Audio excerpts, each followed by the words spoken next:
that I really love about that storytelling and why that particular story has lived on now for generations is because it isn't about the good guys versus the bad guys, where in which you make that decision to be a Jedi or a Sith and you just are that forever. Like, it is a choice that you constantly have to make. And you are going to be challenged, and circumstances are going to change, and things are going to develop, and it's going to be more and more difficult to stay true to that vision, that idea, that honor, that perspective. And I think that's what's really powerful, is that these characters are really presented in a way where you can see them as human beings.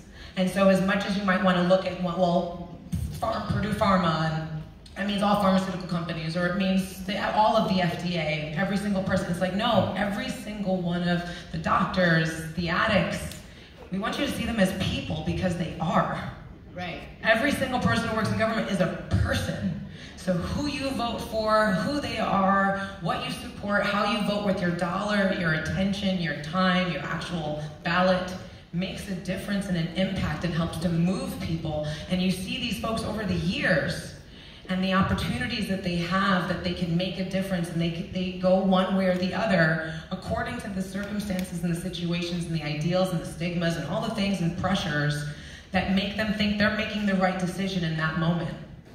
And I just think that we have to have more compassion for ourselves, and we have to be more investigative and thoughtful about the people that we work with and who we trust and all of those different things, because it's unfortunately not an easy answer.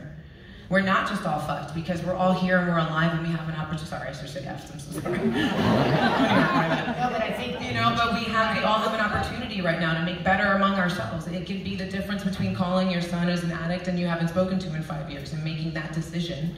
Or maybe putting the pressure on your officials who maybe really signed up to be in this process to do the right things, but then showed up in DC, and the pressure is to raise money, and to, and unless the pressure is outside, pushing at the walls of justice, they're going to be maneuvered by the mechanisms that have been put in place years ago. So we all have a part to play, and I'm so grateful for the part I got to play in this. And hopefully we're just reminding people of the choices that we all get to make. And so for my last word, I just want to say thank you for being here with us, for watching this.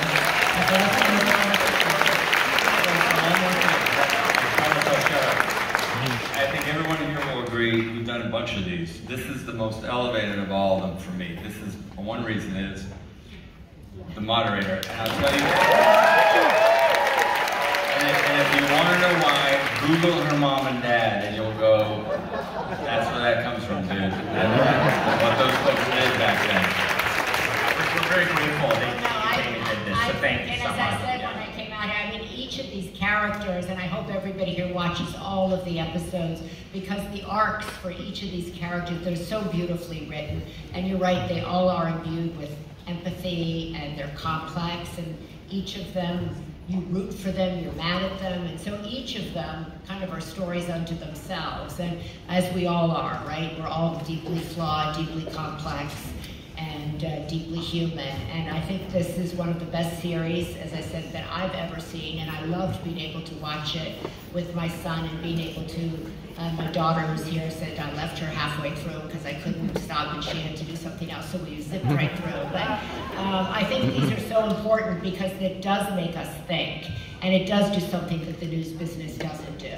Because we cover something and then we're on to the next thing. And these are all characters you can sit with, and it gives you a bird's eye view of what's going on in real time, in real life, in plain sight. And so I hope we keep our eye on this opioid epidemic, along with what we need to do on gun reform, along with the economy, and along with voting. So I hope if you have to vote for